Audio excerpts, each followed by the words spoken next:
BJP हो चाहे कांग्रेस हो, महिलाओं के बात करती है विकास की, कि महिलाओं का विकास हमारी प्रमुखता में आता है, हमारे शामिल करते हैं हम। राहुल गांधी बात करते हैं महिला कैंडिडेटों को प्राथमिकता देने की। आज अगर कांग्रेस की सरकार इस बात का दावा कर रही है कि हम महिलाओं का जीवन और अच्छा करेंगे, उनको सुरक्षा देंगे हर तरह से, आप क्या उम्मीद करती हैं एक सरकार से? बेहतर सरकार से आपकी उम्मीद किस तरह से है एक महिला होने के नाते? देखिए, महिलाओं को सुरक्षा मिले, उनको सम्मान मिले, ये तो सबसे बड़ी प्राथमिकता कोई भी सरकार होनी ही चाहिए, क्योंकि हमारी जो संस्कृति है, जो हमारा कल्चर है, वो यही कहता है कि नारी जो है वो शक्ति का रूप है। और दूसरी बात जो मैं कहना चाहूंगी कि जो अभी पिछले जो सरकार के साथ जो नीतियों के वजह से महिलाओं को जो दिक्कत आई है, जैसे रसोई गैस की समस्या है, जहां 400 रुपए का सिलेंडर था वो 800 रुपए का हो गया। एक बटन दबाते ही जो एक मैसेज पहुंच जाता है उनके पास और वो गलती से दब जाता है कि साहब मैं सब्सिडी नहीं लूंगी। उस महिला को पता भी नहीं चलता कि कब उसने सब्सिडी लौटा दी है, और ऐसा अनगिनत लोगों के साथ हुआ है। तो महिलाएं कहीं ना कहीं इन सब चीजों से परेशान रही हैं। दाल, चीनी, तेल, इन सब के भावों से तो हम सभी जूझ रहे हैं। इसके अलावा जो एक समस्या महिलाओं को आई है वो है डिजिटल, जो इन्होंने चालू किया है, मोबाइल ऐप दे दिए हैं, हमें मोबाइल दे दिया है, महिलाओं में क्रांति ला दी है। हमारा जो महिलाओं का जीवन स्तर भी इससे ऊंचा उठने लगा है, कोई अतिशयोक्ति नहीं है। लेकिन सबसे बड़ी बात यह है कि महिलाओं का इससे स्तर में सुधार कितना हुआ है। मेरा ये मानना है कि वो बेचारी जो ढानी में रहती है महिला, गरीब महिला है, और जो इवन पढ़ी लिखी महिला भी कभी भी इसकी जो साइबर क्राइम है उसका शिकार हो जाती है। आप अपना OTP बता दीजिए, आप अपना ये नंबर बता दीजिए, आपका क्रेडिट कार्ड बंद हो रहा है। अच्छे लोग इसका शिकार होते हैं और पुलिस जो है वो साफ कह देती है कि इसका कुछ भी हल नहीं हो सकता, हम आपके 12,000 या 10,000 रुपए के लिए कहीं दूर नहीं जाने वाले। ऐसे में जो महिलाएं हैं वो इन सब चीजों को नहीं समझ पाती हैं, और जहां क्राइम्स बढ़ रहे हैं इनकी संख्या आप अपने आंकड़ों में दर्ज नहीं कर रहे हैं। और इसके अलावा जो उनको जो ये जो झेलनी पड़ती है फाइनेंशियल मार, वो अपनी बात किसी को शेयर भी नहीं कर सकती। तो निश्चित तौर पर एक महिला होने के नाते कहीं ना कहीं जिस तरह से आपने कहा कि कांग्रेस की सरकार अगर हो या बीजेपी की सरकार हो, सरकार कोई भी हो, निश्चित तौर महिलाओं की सुरक्षा और उनकी खासतौर पर महंगाई का मुद्दा है, ऐसे बहुत सारे मुद्दे हैं उनसे जुड़े हुए जिन पर बात होनी चाहिए। इस मुद्दे में हमारे साथ सुमन देवथिया जी भी जुड़ चुकी हैं, जो कि सामाजिक कार्यकर्ता हैं, महिलाओं के लिए लंबे समय से कार्य कर रही हैं। महिलाओं के लिए अगर हम बात करें, कांग्रेस सरकार दावे कर रही है, उनके वादे हैं कि किसी तरह उनको महिलाएं वोट दे सकें, महिलाएं जुड़ सकें। कैंडिडेट की भी प्राथमिकता तय की राहुल गांधी जी ने। तो क्या आपको लगता है अगर आप कांग्रेस सरकार से एक अच्छी सरकार के रूप में देखती हैं अगर किसी पार्टी को, तो क्या उम्मीदें हैं आपकी? देखिए, मैं यहाँ पे बहुत साफ तौर पे कहूंगी कि हम पूरे ग्रास रूट पे जुड़े हुए हैं, और जो भी चाहे वो सरकार कांग्रेस की रही हो यहाँ पे, चाहे वो बीजेपी की सरकार रही हो, बात महिलाओं की करें जो चांदी ने बोला वो बिल्कुल सही बात है कि जहाँ पे ग्रास रूट में एक राइट की बात करते हैं, आप देखेंगे कि ऐसा कोई भी सरकार इस तरीके के प्रयास नहीं करी है जो खासकर के वीकर सेक्शन की महिलाएं हैं, उनकी बच्चियां हैं जी, उस समुदाय के बच्चों को कैसे एजुकेशन से जोड़े गए, उनके स्वास्थ्य की क्या स्थिति है और उनके रोजगार की क्या स्थिति है। अगर रोजगार की बात करें तो उस समुदाय की ऑलमोस्ट महिलाएं हैं वो ऑर्गेनाइज सेक्टर से जुड़ी हुई है, जहाँ पे उनका इकोनॉमिक भी उनका शोषण होता है, मेंटली और फिजिकली भी शोषण होता है। तो इस तरीके से महिलाएं घर में तो सफर करती है ऐसी फाइनेंशियल कंडीशन, लेकिन बाहर जाकर के जिस तरीके से उनको ह्यूमन राइट्स का वायलेशन हो रहा है वो उसको रोकने के लिए कोई भी सरकार उस तरीके से कामयाब नहीं रही है। और मैं तो यही कहूँगी कि जो भी पार्टियां हैं वो ये नजरिए से जब तक हम उस ग्रास रूट के लेवल को जाकर के उस लास्ट व्यक्ति की जरूरतों को देख करके हम अपनी नीतियों को और अपने घोषणा पत्रों को नहीं तैयार करेंगे, तब तक हम उसमें अपनी सरकार बनाने में भले सफल हो जाए, लेकिन हम जनता का विकास करने में बिल्कुल भी सफल नहीं हो सकते। बिल्कुल ठीक बात कही आपने कि महिलाओं के लिए केवल वादे ही नहीं, उन वादों पर अमल होना चाहिए, उन पर गंभीरता से सोचना होगा, सुरक्षा का मुद्दा हो चाहे और दूसरे अन्य मुद्दे। उपेंद्र यादव साहब, युवाओं का प्रतिनिधित्व आप करते हैं, युवाओं की आवाज बनते हैं, बेरोजगारी के मुद्दे पर आप आवाज उठाते हैं अपनी। दोनों ही सरकार, अभी जो हालिया सरकार है वो बेरोजगारी दूर करने के दावे करती है, बड़ी संख्या में रोजगार के दावे किए जाते हैं। कांग्रेस भी बात कर रही है कि आने वाले समय में रोजगार देगी, युवाओं को अपने साथ लेकर चलेगी। क्या मानते हैं आप? अगर आप कांग्रेस की बात करते हैं, सरकार के रूप में देखते हैं, तो क्या उम्मीदें रहेंगी आपकी? देखो, सबसे पहले मैं आपको बताना चाहूंगा, भाजपा मुक्त राजस्थान की घोषणा हम कर चुके हैं। रही बात कांग्रेस की, कांग्रेस को हम 21 सूत्रीय जो हमारा मांग पत्र है घोषणा पत्र में डालने के लिए दे रहे हैं।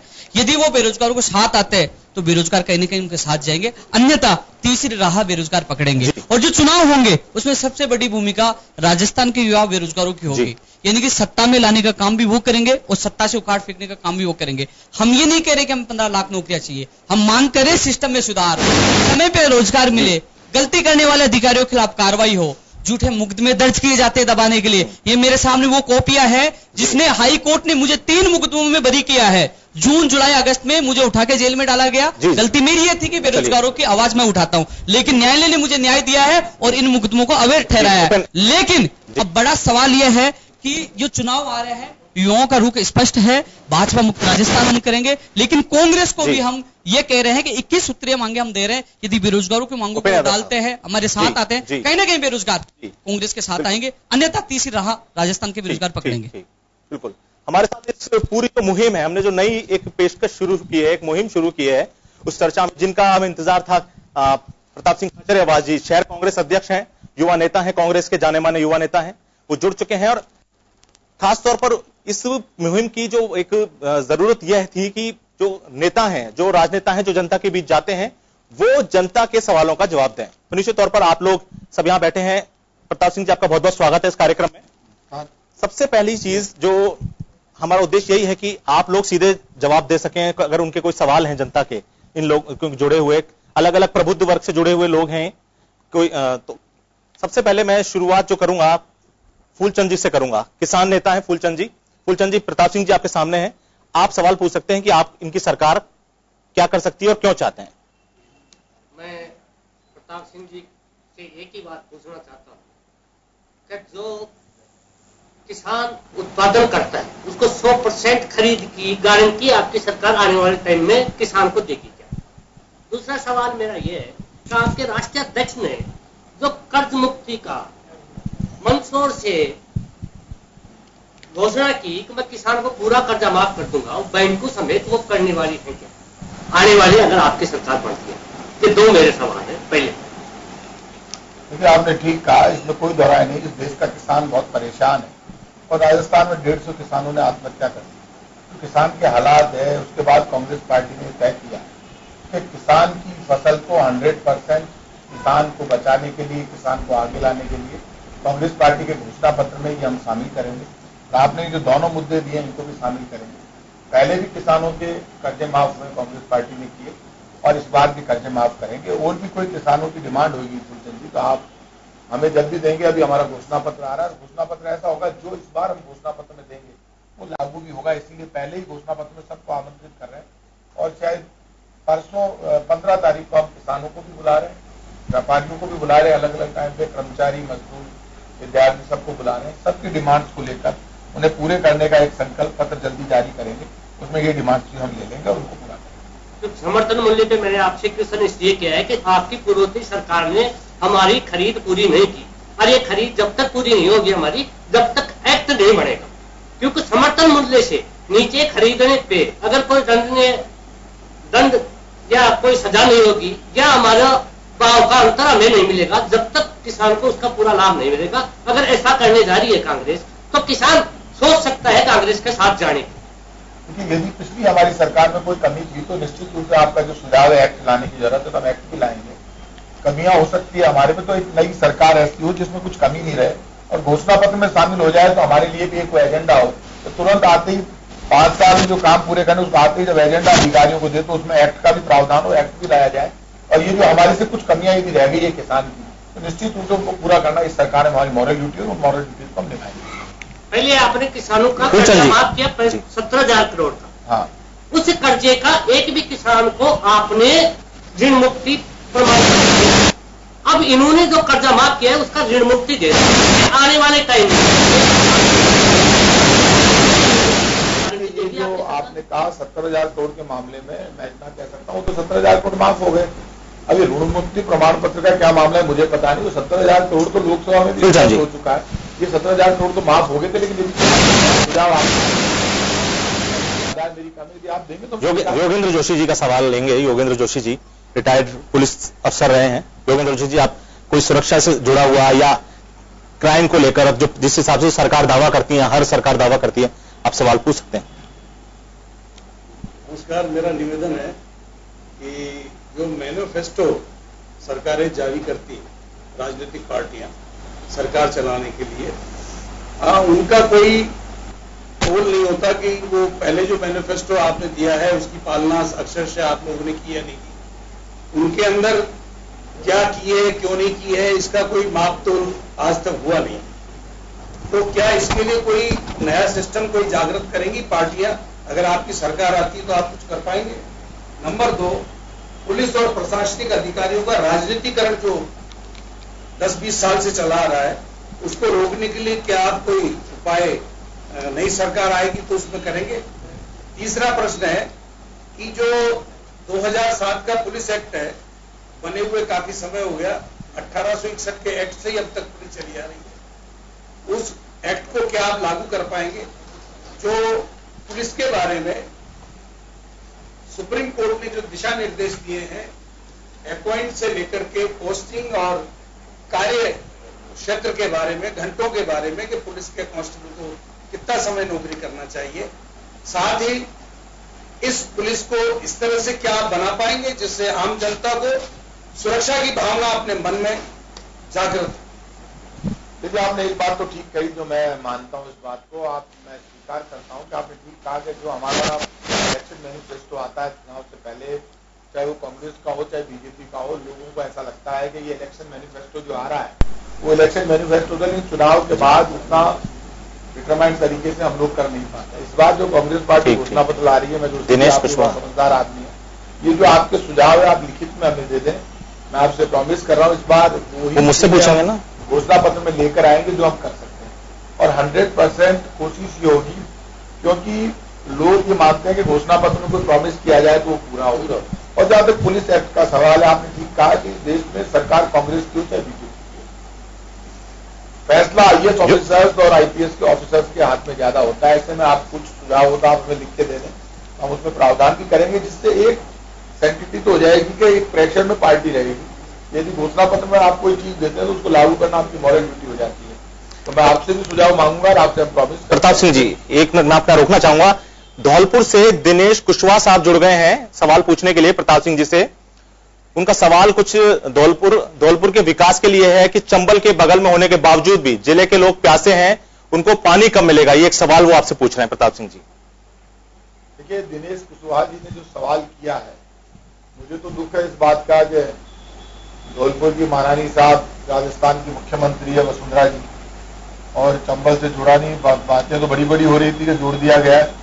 ऐसा कुछ है तो मैं आपसे प्रॉमिस करता हूं इसको हम हमारे एजेंडे में लेंगे, और कुशवाहा साहब से कहूंगा कि कांग्रेस की साइट है उस पर आप भी डालें, और मैं घोषणा कमेटी जो है उसमें भी हूं, तो मैं निश्चित रूप से मुझे लिखित में वो भेज देंगे तो बहुत अच्छा होगा। पीसीसी के एड्रेस पर प्रताप सिंह घाटरी की आवाज प्रदेश कांग्रेस कमेटी करके भेज देंगे, तो मैं उसको भी डालूंगा। और आप ये मानकर चलिए, ये बड़ा इश्यू है जो जनता से जुड़ा हुआ है, जिससे जनता को रिलीफ मिल सकता है, हम इसको शामिल करेंगे और इस पर कांग्रेस का काम आपको सरकार बनने के बाद नजर आएगा। जी, तो आप योगेंद्र जोशी जी के सवाल का कोई जवाब दे रहे थे सर?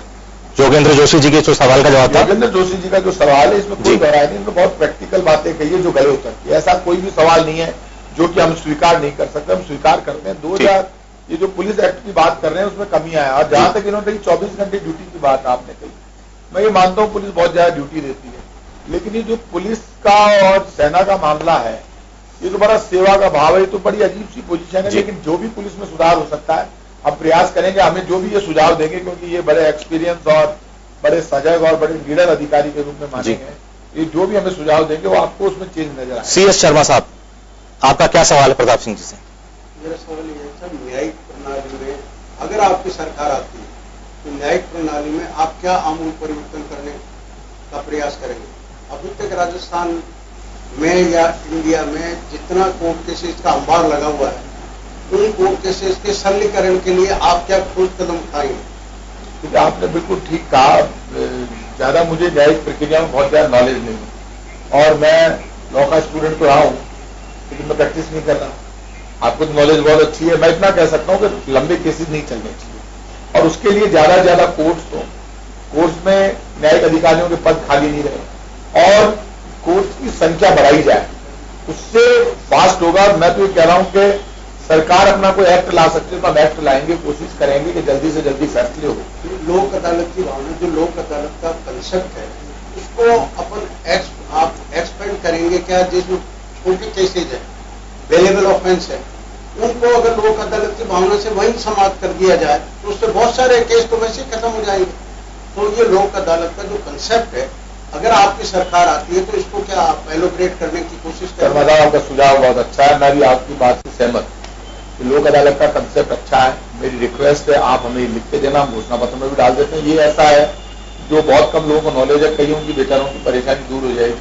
छोटे छोटे मामले आगे बढ़ रहे हैं, अननेसेसरी मामले कोर्ट में चल रहे हैं, कोर्ट में तारीखों के अलावा कुछ नहीं होता, बड़ी परेशानी होती है, बर्बाद हो रहा है गरीब। जो वेलेबल ऑफेंस है, कम से कम जो गंभीर प्रकृति के नहीं है, उनमें तो और टाइम बाउंड इनका निस्तारण, न्यायिक अधिकारियों को एसडीओ का कलेक्टर्स की स्थिति देखे साहब, एसडीओ तो बैठता ही नहीं है। सी शर्मा साहब, मैं आपको एक जगह रोकना चाहूंगा यहाँ पर।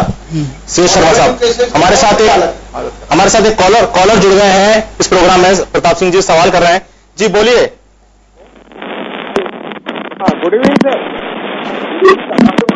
मैं सूबेदार पीर मोहम्मद बोल रहा हूँ, विजयनगर। सूबेदार पीर मोहम्मद बोल रहा हूँ, विजयनगर से। सवाल पूछिए सर।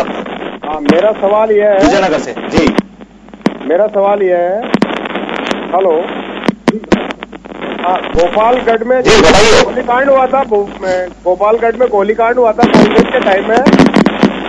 हेलो जी, हाँ, गोपालगढ़ में, हाँ मैं बोल रहा हूँ ना, गोपालगढ़ में गोलीकांड हुआ था, मस्जिद में गोली चली थी, उसकी क्या पोजीशन रही है आपकी सरकार में?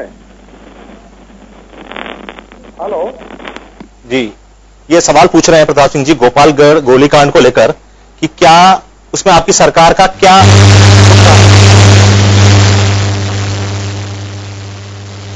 हेलो,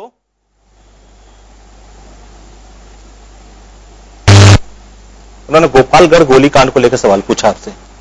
गोपालगढ़ गोलीकांड को लेकर हमने हमारी तरफ से बड़ी ईमानदारी के साथ काम किया था, सबको साथ में लेकर, सबको बात करके। यदि कोई उनका सुझाव है तो बता दें। 5 साल बीजेपी ने तो कुछ किया नहीं, हमारी तरफ से कुछ हो सकता है तो बता दें, हम करेंगे। चलिए ठीक है, वक्त एक ब्रेक का हो चला है। ब्रेक के बाद ये जो नई पेशकश है, नई मुहिम है, जारी रहेगी और जनता के सवाल भी जारी रहेंगे।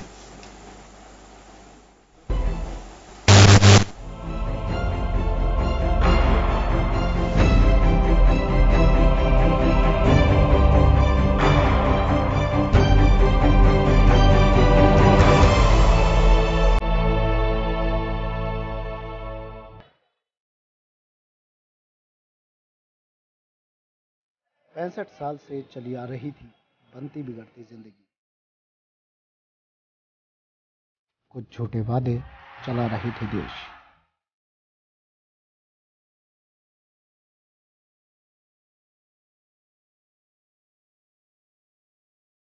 ऐसे ही कुछ वादों से बनती बिगड़ती आ रही थी हमारी किस्मत।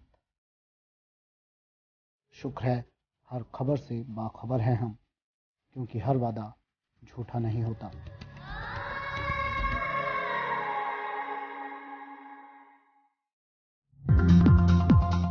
बॉलीवुड का जगमगाता संसार, नई फिल्मों के रिव्यूज, जानिए पब्लिक व्यूज, माया नगरी की हर गॉसिप, बात होगी स्टार्स के ब्रेकअप्स और नए लिंकअप्स की, फिल्मी सितारों की हर बात जानिए हमारे साथ।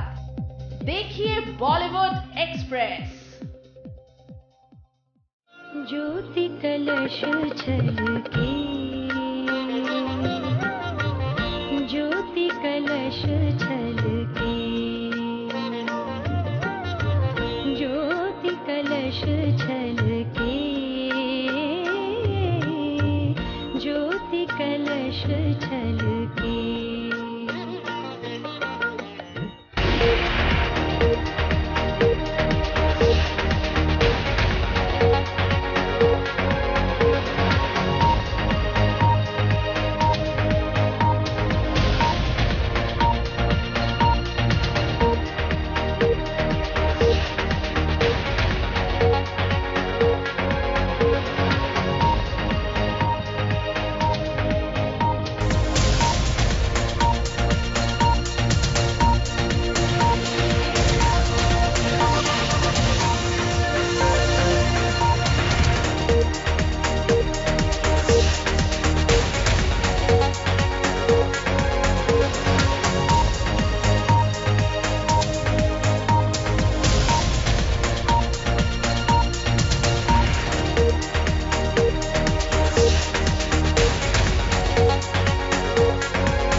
बीमारियां और उनके समाधान।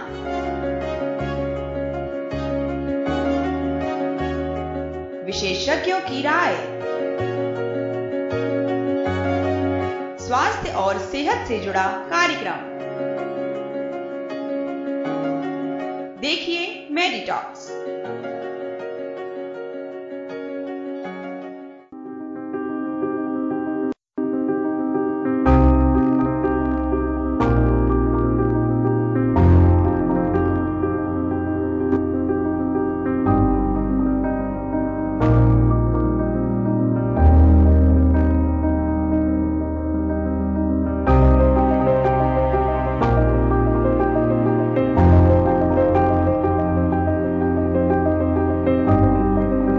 राजनीति का तूफान हो या सत्ता के लिए बिछाई बिसात, सिनेमा की चकाचौंध हो या अपराध से अपराधियों तक की पकड़, सड़क से संसद तक मचा हो कोहराम, लेकिन नहीं हो रुकने का नाम। हर खबर से रखें आपको बाखबर। जन टीवी न्यूज, जन जन की आवाज।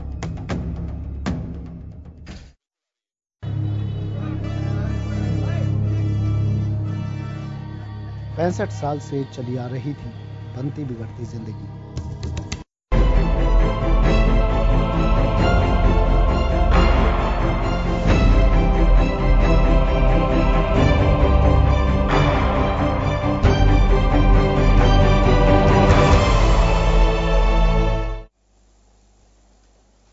ब्रेक के बाद एक बार फिर आपका स्वागत है। आप देख रहे हैं सत्ता का मौसम और हम बात कर रहे हैं हमारी जन टीवी की जो सीरीज है कि आखिर राजनीतिक दल को वोट क्यों दिया जाए।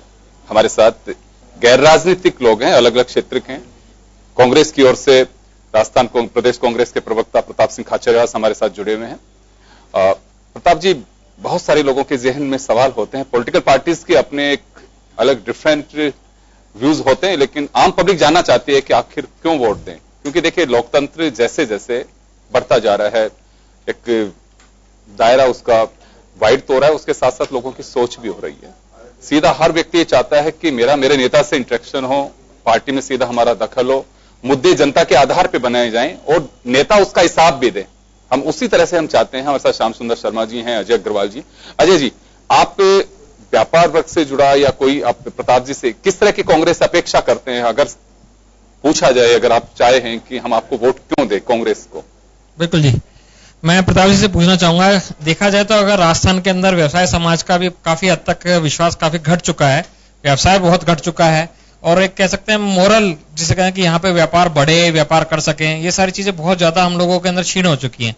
तो क्या इस व्यापार को बढ़ाने के लिए वापस से राजस्थान के अंदर जो कह सकते हैं यहाँ पे जितने भी काम करने वाले लोग बाग हैं या मारवाड़ी लोग बाग हैं, व्यापार के अंदर काम करते हैं, लोग बागों को रोजगार देते हैं और देश को प्रदेश को पूरे कह सकते हैं कि आगे ले जाने के लिए क्षमता रखते हैं, तो क्या जो ये व्यवसाय के अंदर एक कह सकते हैं विश्वास की जो कमी हो गई है, वो नोटबंदी और जीएसटी दोनों लागू हैं, वैसे सेंटर का मामला है, स्टेट का मामला नहीं है, पर इन सबसे निजात पाने के लिए क्या कांग्रेस जो सरकार अगर आती है तो हमारे लिए व्यवसाय के लिए क्या कर सकती है आगे के लिए?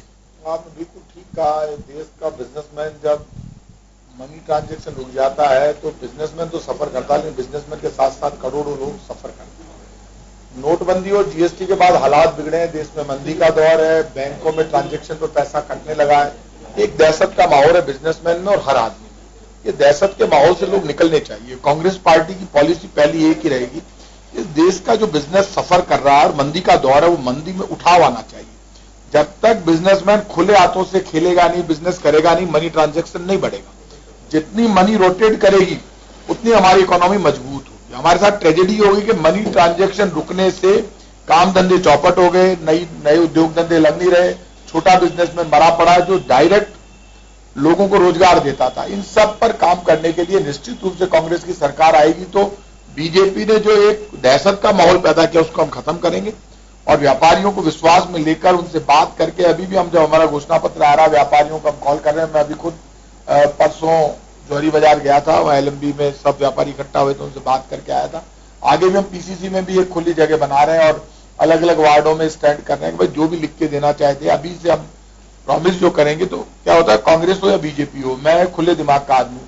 आप हमसे शुरू में कुछ करवा लेंगे वो भी ज्यादा अच्छा रहेगा, हमारे लिए भी आसानी रहेगी पार्टी के अंदर वो सब लागू करवाने में। तो आप हमें सुझाव दें कैसे इस बिजनेस को, इस दहशत के माहौल को खत्म करके कैसे बिजनेस को चलाया जा सकता है। बिजनेस जितना ज्यादा चलेगा उतना मनी रोटेट होगी, और मनी रोटेट होगी तो काम धंधे बढ़ेंगे। इस वक्त तो बीजेपी के लोग ना किसी की सुनना चाहते हैं ना कुछ करना चाहते हैं। नहीं, हम लोग तो सुझाव देंगे कि हम लोग क्या कर सकते हैं, पर क्या आपके पास, कांग्रेस के पास भी कोई ऐसा विजन है कि राजस्थान में प्रदेश के अंदर व्यवसाय बढ़ सके और उन लोगों का जो खोया विश्वास है वापस लौट के आ सके? क्या आप लोग भी ऐसी कोई नीति लेके आने चाहते हैं? आप ठीक कह रहे हैं, हम इंस्पेक्टर राज से मुक्ति देना चाहते हैं। हमारी तरफ से जो पॉलिसी बन रही है आपको नजर आएगी, इसीलिए हमने खुला मंच रखा है कि लोग हमको आगे बढ़कर सुझाव दें। हम, हमारी तरफ से पूरा प्रयास होगा। ऐसा तो हो नहीं सकता कि हम पावर में आए बीजेपी की पॉलिसीज को एडॉप्ट कर लें। किसी भी कारण से ये इम्पॉसिबल बात है। ये तय बात है कि बिजनेसमैन ने इस देश में बीजेपी को खड़ा करने में सबसे बड़ा योगदान इस देश के बिजनेसमैन का रहा है, वो छोटा दुकानदार हो चाहे बड़ा दुकानदार हो। जब वोटिंग की परसेंटेज की बात की जाए तो बिजनेसमैन ने हमेशा उनको वोट दिया, लेकिन मुझे तब दुख हुआ जब मोदी जी ने एक बार बिजनेसमैन के लिए बहुत छोटा शब्द यूज किया, चोर तक कह दिया। तो ये शब्द जो उन्होंने यूज किए वो गलत थे। इस देश में बिजनेसमैन की सबसे बड़ी भूमिका है देश की इकोनॉमी को चलाने में, और हम उसका सम्मान करते हैं। इसीलिए हम सुझाव मांग रहे हैं। हमारी तरफ से आपको एक ऐसी पॉलिसी नजर आएगी, एक ऐसा विजन नजर आएगा जिससे बिजनेस भी चले, स्टेट भी चले, सब वर्गों का सम्मान हो, और कर्मचारी, व्यापारी, मजदूर, किसान, विद्यार्थी सब लोग मिलकर हमारी देश की इकोनॉमी को मजबूत कर पाए, स्टेट की इकोनॉमी। एक स्क्रीन पे आप सवाल देख रहे होंगे, प्रताप जी झुंझुनू से कॉलर हैं, उनका कहना है कि वर्षों से कांग्रेस की लंबे समय तक सरकार रही है, कई दिग्गज भी झुंझुनू ने दिए हैं, लेकिन पानी की जो उनकी समस्या है हमेशा चुनाव में हावी तो रहती है, लेकिन उसके बाद वो गौन हो जाती है। हाँ ठीक कह रहे हैं, वो पानी की बात आती है तो चाहे कांग्रेस के नेता हो चाहे बीजेपी के नेता हो, हम पानी चुनाव में तो लेकर आ जाते हैं, चुनाव के बाद वो खत्म हो जाता है। बात ठीक है। जी जी, चलिए आप प्रताप जी आप स्वीकार करते हैं, लेकिन झुंझुनू का जो सवाल खड़ा किया है भाई ने बिल्कुल ठीक किया है। मैं झुंझुनू के लोगों से कहूंगा कि अब की बार कांग्रेस बीजेपी दोनों के नेता आ रहे हैं, उनसे खुल के बात कर लेना ठीक रहेगा। जहां तक मेरा सवाल है, मैं आपको भरोसा देता हूं, मेरे लायक कांग्रेस पार्टी में मैं प्रॉमिस करता हूं मैं कांग्रेस लीडरशिप से भी बात करूंगा, हमारे घोषणा पत्र में भी ऐड करूंगा, और आपके कोई झुंझुनू के लीडर हो उनके साथ, या डायरेक्ट आप पीसीसी में लिख के भेजना। पानी का मामला बड़ा सीरियस है, हम इस मामले को शामिल करेंगे आपकी घोषणा पत्र में, आपका काम भी पूरा करेंगे। इस बार मैं आपसे वादा कर रहा हूं, यदि हम नहीं कर पाए, भैया जिसने सवाल किया वो आ जाना कांग्रेस पार्टी के दफ्तर में या खाचरी आवाज हाउस में, मैं आपकी बात के लिए लड़ूंगा। यदि फिर आप कहोगे बाद में 1 साल बाद आगे काम नहीं हुआ तो आ जाना, मैं आपको खुला निमंत्रण दे रहा हूं, आ जाना, आपका काम के लिए कोशिश करें। जी श्याम जी, आपका सवाल कोई? खाचरी आवाज से मैं ये चाहता हूं कि राहुल गांधी अब राजस्थान के दौरे पर आए, उन्होंने ऐलान शुरू कर दिया कि जैसे हमने कर्नाटक में किसानों के कर्जे माफ किए, हम राजस्थान में भी 10 दिन बाद हमारी सरकार आएगी और कर्जे माफ करने की घोषणा करेंगे।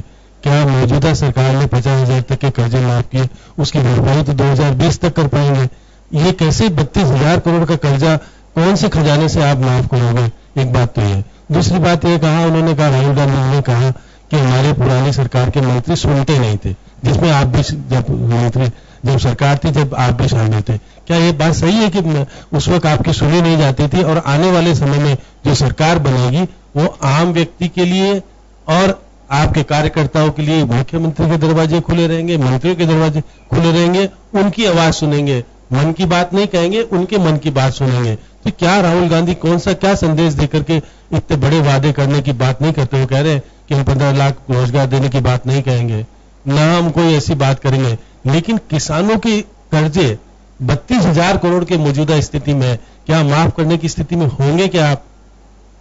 देखिए, राहुल गांधी हमारे देश के राष्ट्रीय अध्यक्ष है कांग्रेस पार्टी। राहुल गांधी ने कोई बात कही है तो उसको निश्चित रूप से वो भी किया जाएगा, और 32,000 करोड़ के कर्जे कैसे माफ करेंगे, क्या करेंगे, तो हम सरकार में आने के बाद बताएंगे। लेकिन आज तक जो कांग्रेस पार्टी ने कहा पहले 17,000 करोड़ के कर्जे माफ किए तो करके दिखाया।